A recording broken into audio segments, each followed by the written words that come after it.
Assalamualaikum warahmatullahi wabarakatuh. Saya Berta Belinda dengan NPM A1B025037 ingin memaparkan materi yang berjudul Manajemen Peserta Didik dan Sarana Prasarana Sekolah. Pada kesempatan ini, saya membahas tentang manajemen peserta didik dan sarana prasarana sekolah yang merupakan dua komponen penting dalam mendukung keberhasilan proses pendidikan.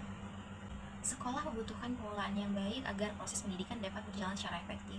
Peserta didik dan juga sarana prasarana merupakan dua komponen utama dalam pendidikan atau dalam sistem pendidikan. Apabila keduanya dikelola dengan baik, maka kualitas pembelajaran dan prestasi siswa dapat meningkat. Nah, tujuan dari presentasi ini adalah mempelajari materi yang juga dapat diharapkan bahwa kita memahami konsep manajemen peserta didik, memahami konsep manajemen sarana dan prasarana sekolah, dan menjelaskan fungsi serta prinsip pengelolaannya, mengetahui peran manajemen, dan meningkatkan kualitas pendidikan.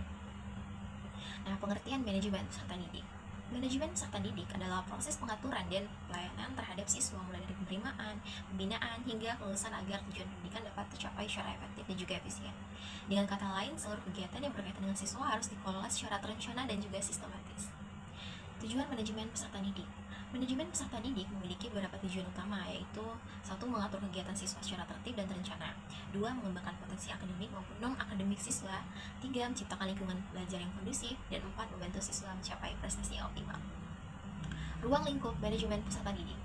Ruang lingkup manajemen peserta didik ini meliputi penerimaan peserta didik baru atau PPDB, kemudian ada pendataan dan administrasi siswa, ada pembinaan disiplin dan juga tata tertib, bimbingan dan konseling, pengembangan minat dan bakat, evaluasi hasil belajar, dan juga kelulusan.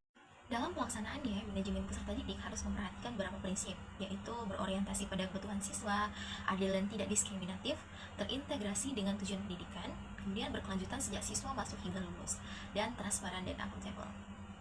Pengertian sarana dan prasarana sekolah. Sarana adalah alat yang digunakan secara langsung dalam proses pembelajaran seperti buku, meja, kursi, komputer, dan juga proyektor. Sedangkan prasarana adalah fasilitas pendukung yang tidak digunakan secara langsung dalam pembelajaran seperti gedung, lapangan, perpustakaan, dan laboratorium. Nah, tujuan manajemen sarana dan prasarana. Tujuan pengelolaan sarana prasarana sekolah adalah untuk menyediakan fasilitas belajar yang memadai, menunjang proses pembelajaran yang efektif, menjaga agar fasilitas tetap layak digunakan, mengoptimalkan penggunaan aset yang dimiliki sekolah, dan ruang lingkup manajemen sarana dan prasarana. Nah, ruang lingkup ini meliputi perencanaan kebutuhan, pengadaan fasilitas, inventarisasi, pemeliharaan, penggunaan, dan penghapusan barang yang sudah rusak atau tidak layak pakai. Kemudian ada prinsip manajemen sarana dan prasarana. Beberapa prinsip yang harus diterapkan dalam pengelolaan sarana dan prasarana ini adalah efektif dan efisien, tepat guna, berkelanjutan, dan tanggung jawab bersama. Kemudian yang penting juga adalah transparansi dalam pengelolaan. Hubungan manajemen peserta didik dan sarana prasarana. Manajemen peserta didik dan sarana prasarana ini memiliki hubungan yang sangat erat. Peserta didik membutuhkan sarana dan prasarana untuk menunjang proses belajar. Sementara itu, sarana dan prasarana yang baik juga akan menciptakan kenyamanan dan mendukung keberhasilan belajar siswa. Karena itu, keduanya saling melengkapi dan meningkatkan mutu pendidikan. Peran guru dan sekolah. Dalam pengelolaan pendidikan, guru ini berperan membimbing dan mengolah peserta didik. Sekolah menyediakan sarana dan prasarana yang memadai dan juga kepala sekolah bertindak sebagai manajer utama. Seluruh warga bertanggung jawab menjaga fasilitas yang ada.